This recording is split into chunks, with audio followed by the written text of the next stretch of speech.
आज वृद्धावस्था पेंशन लगभग बंद सी हो गई है। पालना योजना, विधवा पेंशन, गरीब आदमी इस सरकार से परेशान हो गया। आपसे कोई छुपा हुआ नहीं है।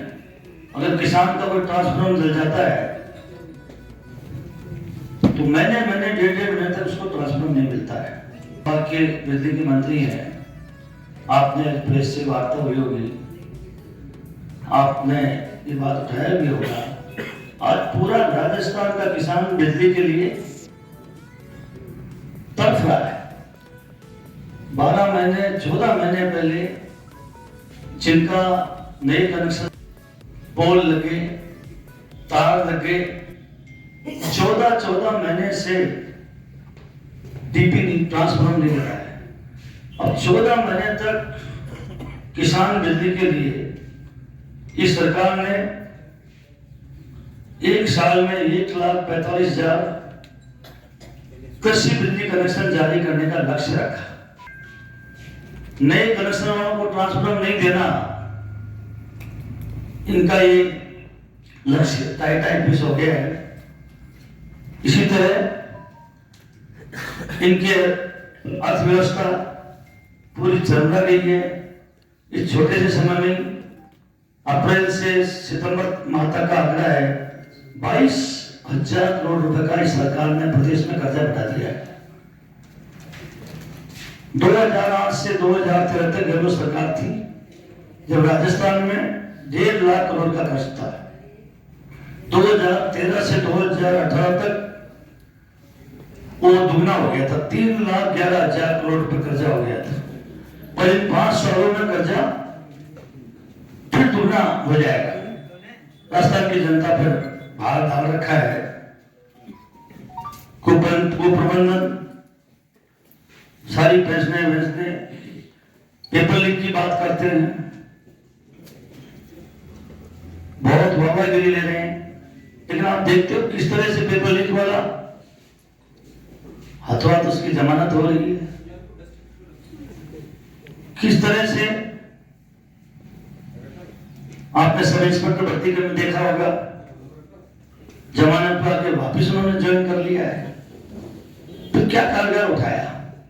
जब आपकी जांच में आ गया कि ये लोग गलत तरीके से इनका सिलेक्शन हुआ है, तो सरकार को कारगर कदम उठाना चाहिए।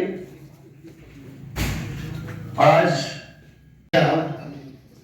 कैसे इन्होंने उद्योगपतियों को फायदा दिया,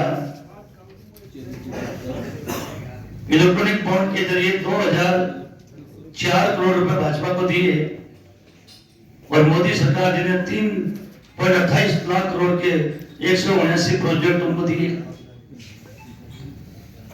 41 कॉर्पोरेट समूह को 56 ईडी, सीबीआई, आईटी छापों का सामना करना पड़ा।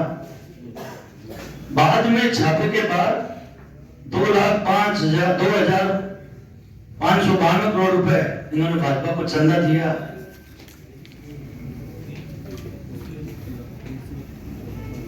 विभिन्न राजनीतिक पार्टियों के नेताओं पर आरोप प्रत्यारोप जिन पर लगाते रहे, उनको बीजेपी में शामिल कर लिया, वॉशिंग मशीन में डाल दिया, वो सब साफ हो गए। जनार्दन रेड्डी ने 32,000 करोड़ का घोटाला किया, बहुत जोर से उठाया था, बीजेपी में शामिल कर दिया। उसको क्या किया उसके साथ, जिसने 32,000 करोड़ का दिया। और घोटाले के आरोपी नवीन जिंदल बीजेपी में शामिल, प्रफुल्ल पटेल बीजेपी में शामिल, केस बंद कर दिया उसका। अजीत पवार सिंचाई का उस पर आरोप था, 17,000 करोड़ का घोटाला, बीजेपी में शामिल। अशोक चौहान आदर्श घोटाला किया, बीजेपी में शामिल। हेमंत शर्मा सारदा घोटाला किया, बीजेपी में शामिल। छगन भुजबल ने लैंड घोटाला किया, बीजेपी में शामिल। नारायण राणे भूमि अधिग्रहण घोटाला किया, बीजेपी में शामिल। मुंशी भाषण शुगर फैक्ट्री का घोटाला किया, बीजेपी में शामिल। भावना दल अधिकारीगण और वैसे तो विस्तार में हमारे प्रभारी ने और पूर्व मंत्री जी ने सारी चीजें आपके सामने विस्तार से बता दी। मैं 2-3 बहुत शॉर्ट में तो बात आपसे निवेदन करना चाहता हूँ। कि राजस्थान के किसी भी जिले में, किसी भी विधानसभा क्षेत्र में अगर वर्तमान सरकार ने एक भी काम किसी विधानसभा में कराया हो तो आप उसको देखिए। उदाहरणार्थ आप अपने जिले को ही लीजिए। 3 विधानसभा क्षेत्र में इन 12 महीनों के 1 साल के कार्यकाल में वर्तमान सरकार के द्वारा कोई एक विशेष योजना भी चालू हुई हो तो आप और हम सब साक्षी हैं कि एक भी काम बूंदी जिले में नहीं हुआ। यही हालात पूरे राजस्थान में। लोगों का ध्यान डाइवर्ट किया जाए ताकि 1 साल की उपलब्धियां के मामले में लोग अज्ञान, उनका जो ज्ञान है वो जहां का जहां स्थिर रहे। तो इसी उद्देश्य से तो ये राइजिंग राजस्थान का इन्होंने अभियान चलाया। ये भी आपके सामने है जो अशोक गहलोत सरकार ने जो नीतियां जो चालू की थी। प्रत्येक गरीब व्यक्ति को 200 यूनिट बिजली देने का फैसला किया था। तो जिनका रजिस्ट्रेशन उनके टाइम पर हो गया और बाकी जो गरीब छूट गए उन सरकार ने बंद कर दिया कि जो हो गया वही गरीब पात्र हैं, जिन्होंने रजिस्ट्रेशन नहीं कराया हम उनको नहीं देंगे। आपके सामने है कि और मैं पूरे ही देश में अगर चिरंजीव स्वास्थ्य सेवाओं का वो इन्होंने बंद करके 5 लाख के इसमें कर दिया।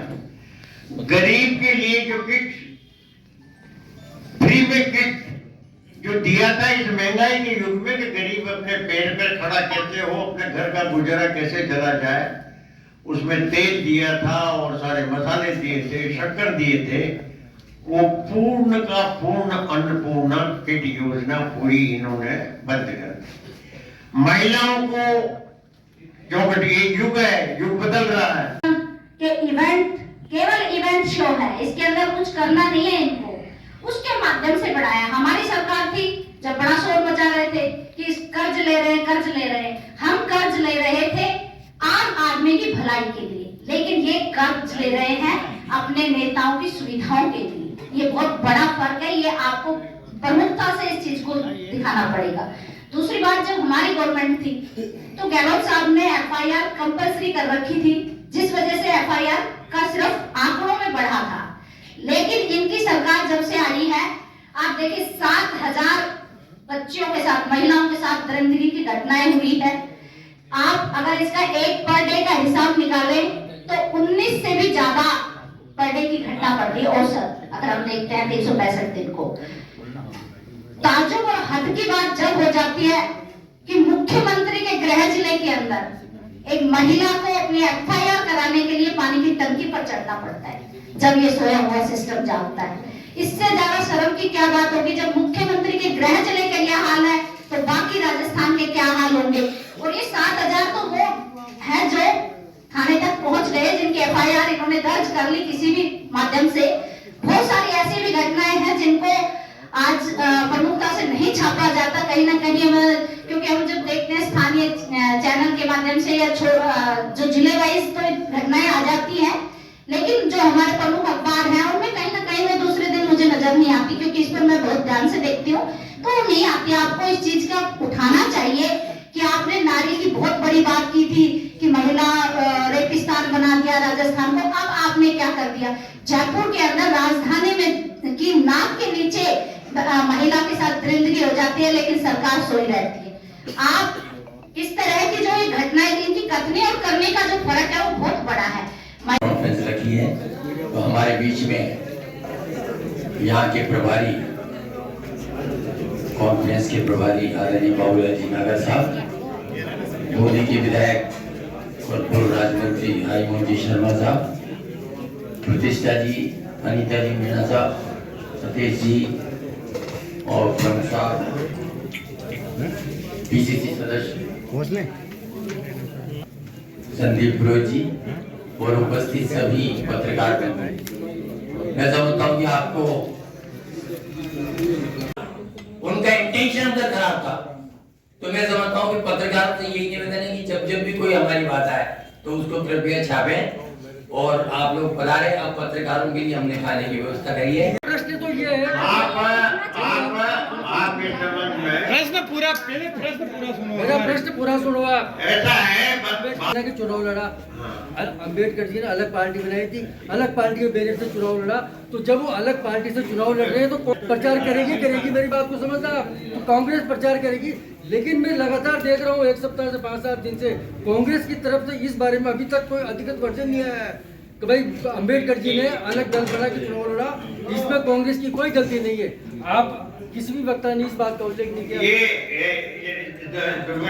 ठीक है तुम्हारा कहना, एक व्यवस्थित ढंग से इस बात का ये रिवर्ट करना चाहिए। आप नेचुरल करेगी, अगर अगला पार्टी बना के चुनाव लड़े तो कांग्रेस प्रचार करेगी उनके खिलाफ, देख, स्वाभाविक है। मेरी बात लेकिन कांग्रेस की तरफ से अभी